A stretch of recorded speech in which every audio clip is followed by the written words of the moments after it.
ரீசெண்டாக பார்த்தீங்கன்னா நம்ம குக் வித் கோமாளி ஷோவில் வந்து நம்மளுடைய வீட்டையும் நம்மளுடைய தோட்டத்தையும் வந்து அந்த ப்ரோமோவில் வந்து போட்டிருந்தாங்க.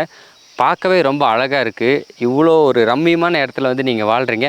அதனால தான் இன்றைக்கி நம்ம மண் வீட்டோட ஹோம் டூர் பார்க்க போகிறோம். வாங்க போகலாம். நம்ம மண் வீடும் வந்து பார்த்திங்கன்னா முழுக்க ஒரு பாரம்பரிய முறைப்படி கட்டப்பட்ட ஒரு மண் வீடுங்க. இதில் வந்து சிமெண்ட்டுன்றது நாம் 1% கூட உபயோகிக்காமல் முழுக்க மண், சாணம், அப்புறம் நம்ம பழங்கால முன்னோர்கள்லாம் கட்டியிருப்பாங்க பார்த்தீங்களா, சுண்ணாம்பு, கடுக்காய், அப்புறம் கருப்பட்டி, இதையெல்லாம் உபயோகித்து தான் நம்ம மண் வீடு வந்து கட்டியிருக்கோம். நம்ம வீட்டோட அளவு வந்து பார்த்திங்கன்னா 10க்கு 20ங்க.